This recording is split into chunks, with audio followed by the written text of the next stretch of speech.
esto. Empezaron a decir que había sido las terribles imágenes, porque miren, les decía yo el otro día que pues oye uno de que, pues que se han muerto tantas gentes, que mataron a X, que mataron a Y, que esta mujer que murió, etcétera, pero hasta que no ve uno la persona, o si uno la conoce, es cuando llega de una manera más dramática. Mire, por ejemplo, ahí está Abril, ¿sí? Ahí está cuando estaba convaleciendo, ¿sí? Estaba convaleciendo, a ver si la acercamos un poco, Lupita, por favor. Estaba convaleciendo de los batazos, porque fue con un bat, ¿sí? Que le dio su marido, su esposo, ¿sí? Su esposo se los propinó y que muchos dijeron, no, pues ella misma se los dio, hombre, ¿cómo? Y a los días fue asesinada por un sicario, ¿sí? En noviembre de 2019 fue el feminicidio de Abril Pérez Zagaón, ¿sí? Fue acribillada cuando viajaba por la avenida Mixcoac e Insurgentes en pleno centro de la Ciudad de México. Ya ven, es una cosa terrible la impunidad. Y luego viene ahí Las Brujas del Mar, que es un colectiva, como les gusta decir a ellas, de aquí, precisamente del estado de Veracruz. Hace este mínimo recuento, mínimo recuento. Alondra, asesinada en Saltillo, Coahuila, el 25 de septiembre. ¿Sí? Nayeli, asesinada en Comitán, Chiapas. Noemí, asesinada en Tequisquiapan, Querétaro. Jessica, asesinada en Morelia, Michoacán. Caramelo, asesinada en Guadalupe, Zacatecas. Lucero, asesinada en Ensenada, Baja California. Y podemos ir mencionando, dramático. Ahí tenemos unas fotos. Mire, ahí está. Acércala, Lupita, por favor. Sí.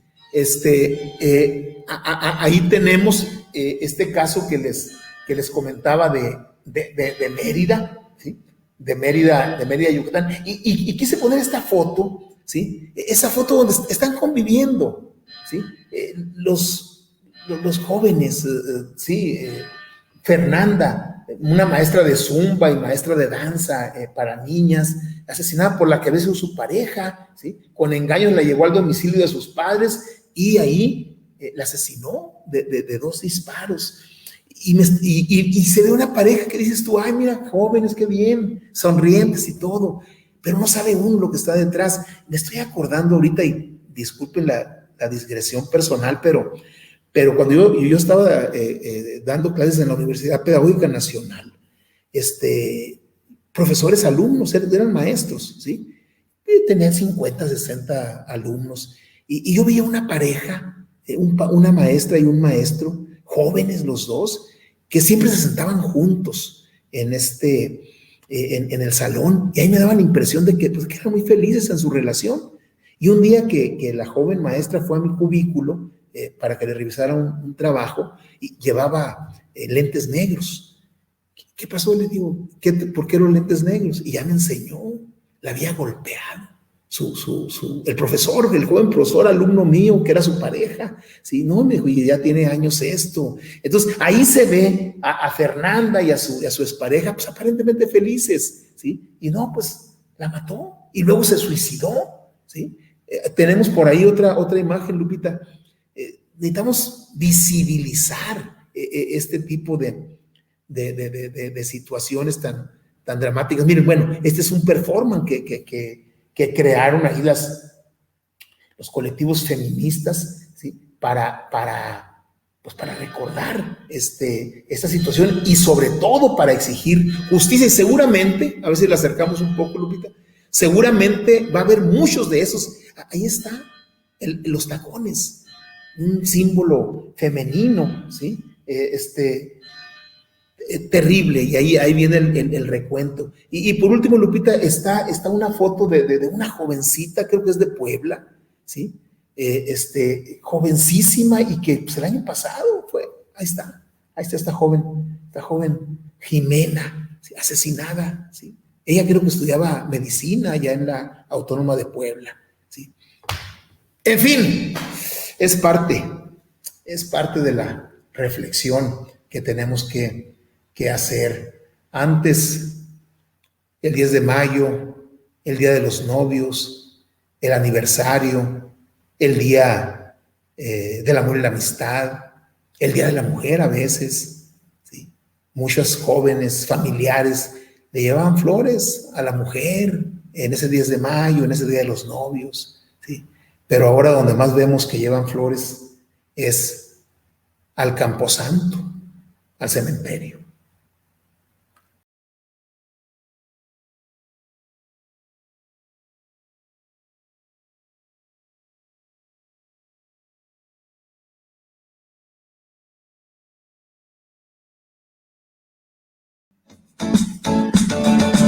Ortomolecular Sonora. Las vitaminas y el suplemento alimenticio que tu cuerpo necesita. Presenta.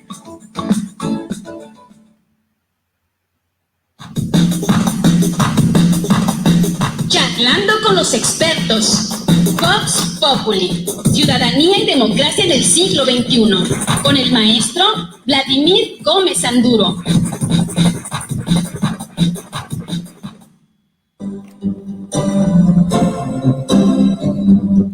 Buenas noches, Vladimir.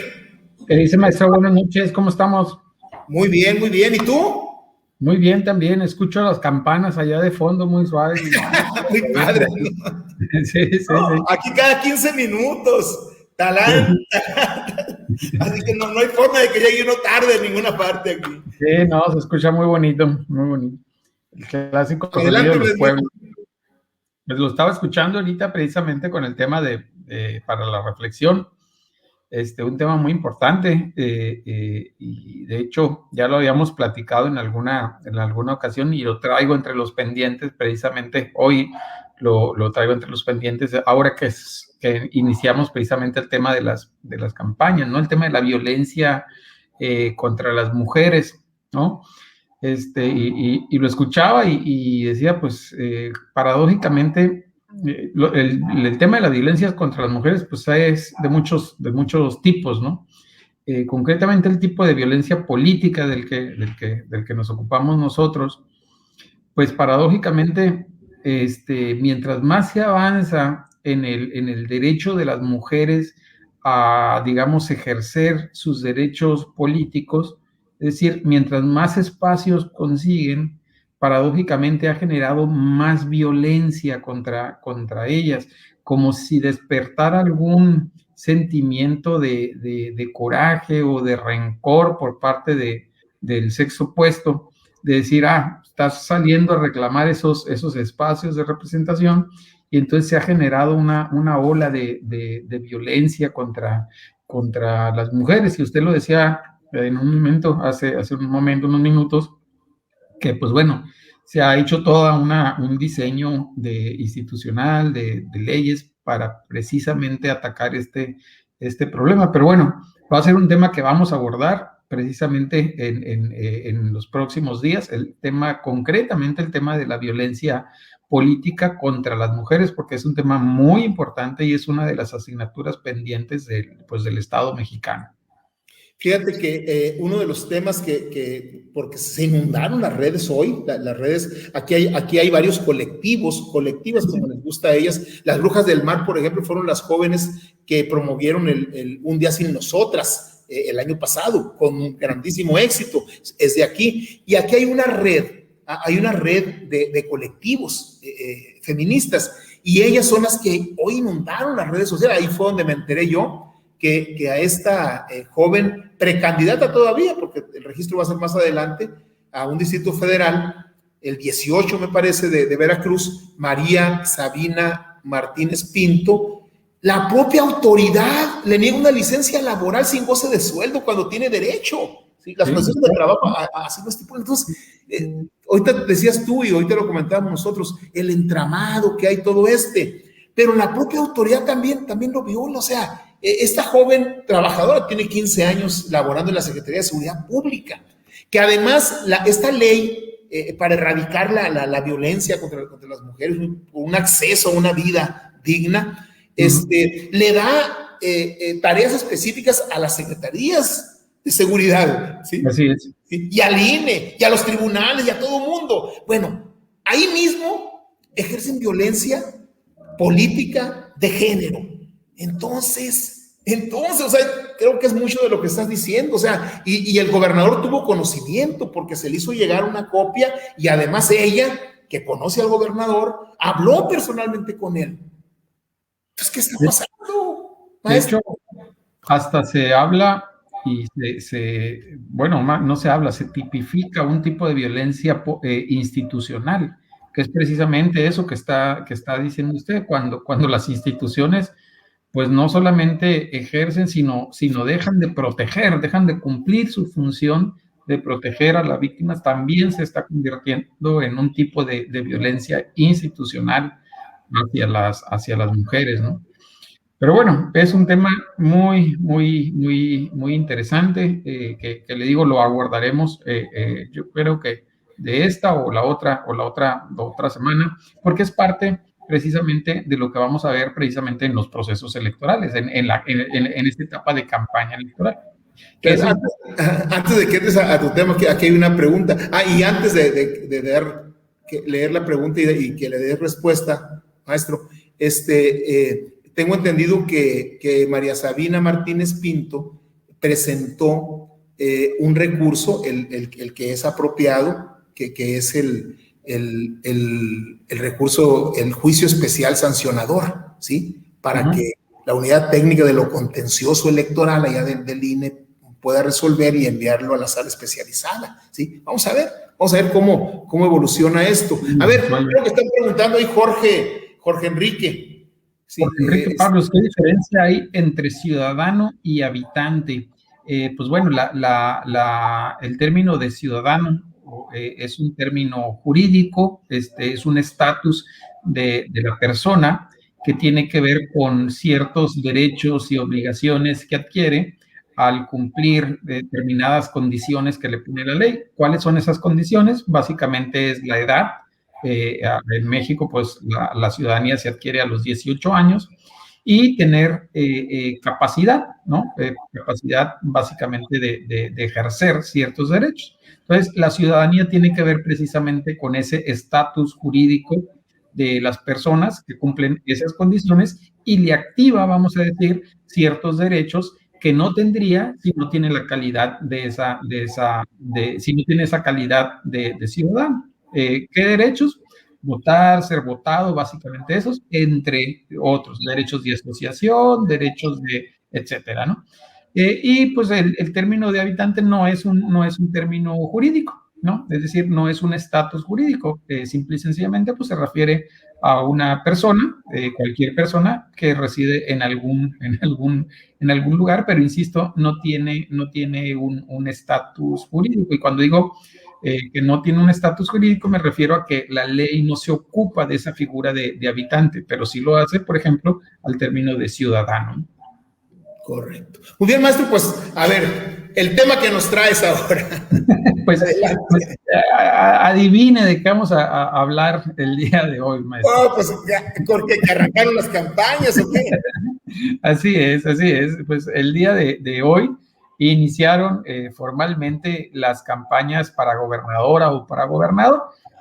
Obviamente aquí insistir, porque ya lo hemos dicho, solamente se trata de la campaña para la gobernatura, ¿no? Quienes buscan espacios para el Congreso, para los ayuntamientos, se van a tener que esperar un poquito más, ni tan poquito, porque son 50 días, ya que la campaña para estas personas que van a buscar espacios en el Congreso o en el ayuntamiento va a empezar hasta el 24 de abril. De tal manera que, ya lo hemos dicho, a partir de hoy vamos a tener 90 intensos días de campaña para la gobernatura y llegado el momento tendremos 40 días de campaña para las alcaldías y diputaciones. Con el arranque de las campañas entramos a la fase final de la primera etapa del proceso electoral. Si bien es cierto, esta etapa, la primera etapa, es la etapa más prolongada en tiempo, hay que recordar que existen otras dos etapas, es decir, apenas estamos entrando en la fase final de la etapa de preparación de la elección, la cual inició, recordemos, ya lo habíamos dicho también, el lunes 7 de septiembre con el banderazo de salida que dio el Consejo General del Instituto Estatal Electoral. Curiosamente, lo hizo en la segunda semana del mes de septiembre, y digo curiosamente porque la ley dice que va a ser la primera semana de septiembre del año de la elección. Esto ocurrió por unos movimientos ahí en el calendario electoral que hizo el INE, unos ajustes, y pues bueno, tanto el INE como el IE arrancaron el 7 de septiembre. Pero bueno, terminando las campañas, se va a abrir la segunda etapa del proceso electoral, que es la jornada electoral, que va a iniciar a las 8 de la mañana del primer domingo de junio, dice la ley, es decir, el día 6 de junio, que es el día de la jornada electoral. Y esta segunda etapa, pues es la más cortita, dura apenas unas cuantas horas. Finalmente va a venir la tercera etapa, que viene siendo la última ya, que es la etapa de resultados y declaración de validez. En su momento vamos a ir hablando de estas etapas, como lo hemos venido haciendo a lo largo de estas secciones.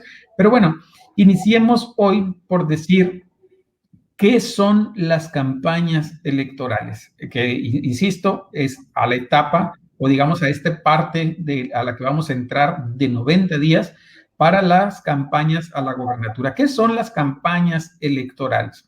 Las campañas, dice la ley, establece la ley, que son el conjunto de actividades llevadas a cabo por los partidos, las coaliciones o los mismos candidatos que tienen el propósito o el objetivo de obtener el voto de los ciudadanos. Pero, ¿qué tipo de actividades son estas a las que se refiere la ley? Bueno, pues la misma ley va a decir cuáles son ese tipo de actividades.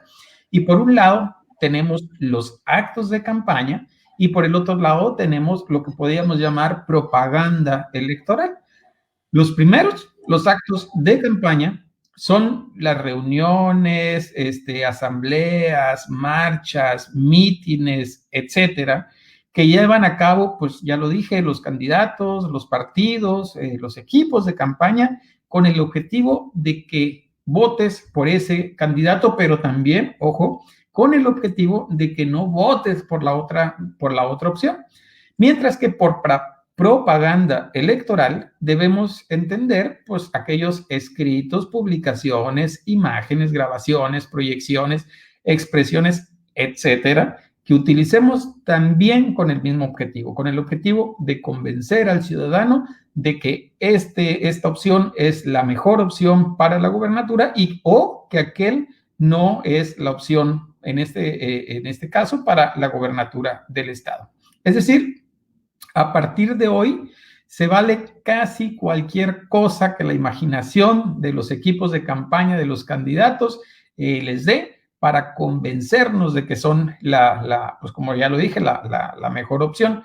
Pero ojo, dije casi cualquier cosa porque evidentemente también hay algunos límites y en principio podemos decir que los límites a los que tienen que estar sujetos estos actos de campaña y esta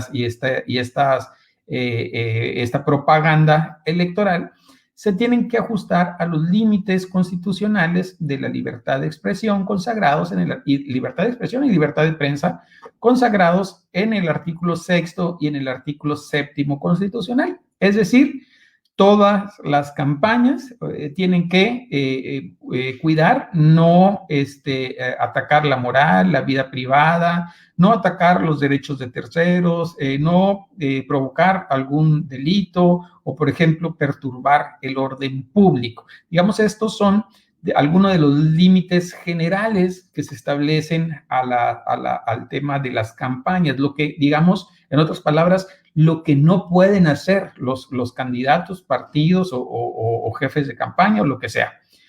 Pero además de esos límites generales, pudiéramos tener otros límites, o tenemos más bien otros límites de carácter más específico. Por ejemplo, en el caso de aquí de Sonora, está prohibido colocar, colgar, fijar, proyectar, adherir, pintar propaganda electoral en bardas, publivallas espectaculares, pantallas electrónicas, postes o cualquier cosa similar, ya sean, ojo, de uso común o privado o en unidades de servicio público de transporte de pasajeros o de carga. Así lo estableció nuestra ley local, es decir, sumamente restrictiva respecto a dónde los partidos y los candidatos pueden, digamos, pues difundir su propaganda electoral. No bardas, no publivallas, no postes, no pendones, no tapizar los camiones, etcétera. No se puede hacer nada de eso. Insisto, eso es en el caso de Sonora. A eso hay que sumarle que también está prohibida la compra o adquisición de tiempos en radio y televisión para la difusión de propaganda electoral. Ojo, esto no significa que no vayan a tener los candidatos acceso a radio y televisión. No, como ya lo hemos dicho también, simple y sencillamente se refiere al hecho de que ahora es el Estado el que les va a proporcionar estos espacios. Ya no los pueden contratar ellos de manera individual, sino que el Estado se los va a repartir de manera equitativa a todos los candidatos a través del Instituto Nacional Electoral, algo que conocemos como modelo de comunicación política y al cual, por la complejidad que tiene, le vamos a dedicar una sección especial. Es decir, vamos a dedicarle en estos días, quizá el lunes, quizá el otro lunes, una sección especial para explicar cómo funciona el tema de los espacios en radio y televisión, cómo se distribuyen, digamos, cuánto le toca a cada partido, etcétera. Pero también, ojo, y aquí era parte de lo que usted mencionaba hace un momentito, se deben abstener de emitir expresiones que calumnien a las personas o que denigren a las instituciones democráticas, que discriminen o constituyan actos de violencia política contra las mujeres. Y ese es un tema que les decía hace un momentito antes de entrar directamente al tema. Le vamos a dedicar precisamente una sección, el tema de la violencia política contra las mujeres, porque es un tema muy relevante y le dedicaremos una sección específica. Pero de entrada decimos que evidentemente en esta etapa de campañas, cualquier insinuación o cualquier campaña que violente los derechos políticos de las mujeres, pues evidentemente está prohibida. Otra prohibición que no pueden hacer los candidatos, ya formalmente hablando en esta etapa, ¿qué no pueden hacer? No pueden hacer propaganda en los edificios o locales ocupados por la administración pública o por los poderes. Alguno de las personas que nos escuchan nos podrá estar pensando, oiga, pero a mí me ha tocado ver que, por ejemplo, hacen mítines o hacen reuniones en auditorios o en estadios que son propiedad del Estado, ya sea del gobierno municipal o del gobierno estatal. Bueno, la respuesta a estos cuestionamientos es que sí, efectivamente eso sí sucede, pero lo que pasa es que eso está reglamentado, de tal manera que la ley le exige a los gobiernos, el que sea, el gobierno estatal, el gobierno municipal, que si se van a hacer uso de esos espacios públicos propiedad del gobierno, lo tiene que hacer de manera equitativa, de tal manera que, por ejemplo, si el candidato del partido, de la coalición o de la candidatura común X utilizó el estadio Sonora, pues también se lo tendrán que prestar a los otros candidatos o candidatas que lo soliciten. Si se lo rentaron, pues también se lo van a tener que rentar. En fin, tienen que cuidar la equidad en el uso de esos inmuebles. Y pues bueno, finalmente, un tema también del cual ya hemos platicado es que en esta etapa de campaña tienen que cuidar el tope de gastos de campaña autorizados. Ya en alguna sección dijimos cómo se calculaba este tope. Y pues bueno, ahorita nada más recordarles que el monto asciende a poco más de 85 millones de pesos. Es decir, todas estas actividades que realicen los candidatos en esta etapa, ahora sí formalmente de campaña, no puede rebasar los 85 millones de pesos por candidato, con la sanción en caso de rebasarse ese tope, de perder incluso la candidatura. Esa podría ser, digamos, la sanción máxima. Bueno, maestro, pues ese es el tema precisamente del día de hoy, viernes. Excelente. Muy bien, maestro, pues muchísimas gracias. Lo voy a decir mucho como ciudadano, prácticamente, pues hay que aguantar estos 90 días, el bombardeo que va a haber, pero bueno, al final de cuentas es muy importante el poder ciudadano que se va a manifestar el 6 de junio, ¿sí? Sí, bueno, así es. Ya hablarás ahí de la violencia de género y de la igualdad de género en los procesos electorales. Efectivamente, precisamente porque uno de los temas pendientes, como decíamos ahorita, es precisamente cuidar mucho el tema de la violencia política. Hay actos, maestro, que parecen tan insignificantes, que a veces se hacen hasta de manera cotidiana, sobre todo en el uso de las redes sociales, y que dicen, no, pues es carrilla, no sé, son burlas, pero todas esas burlas o esa carrilla que le decimos pueden constituir violencia política contra las mujeres. Y ya hay sentencias muy importantes que han tratado precisamente estos temas, particularmente en las redes sociales.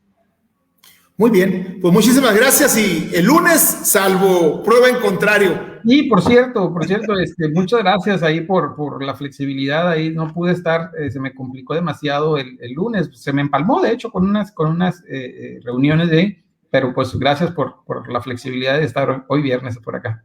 Gracias a ti, Vladimir, nos vemos el lunes. Un saludo, maestro. Saludos.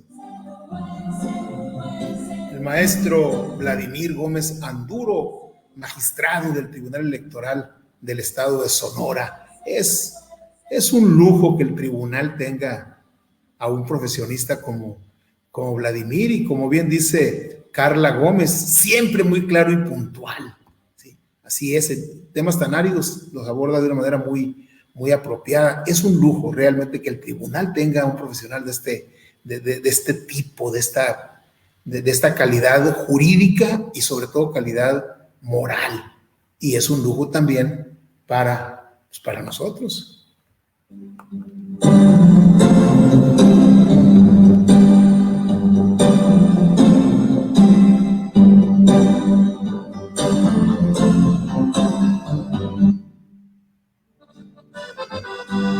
Café Tatiana, el café del gran señor. Disfruta de un auténtico café 100% orgánico, sembrado, cultivado y cosechado por mujeres náhuatl en la tierra de Zongolica, Veracruz. Solicítalo al 6622-336232. Café Tatiana, auténtico de altura.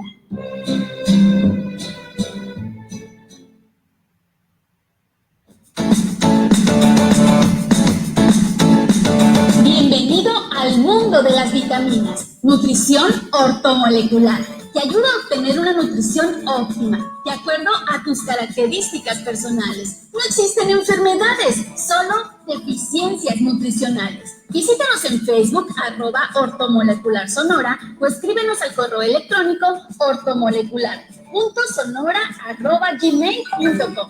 Te atiende la terapeuta Lilia Diana Miranda, diplomada en acupuntura, homeopatía y biomagnetismo. Fórmulas originales.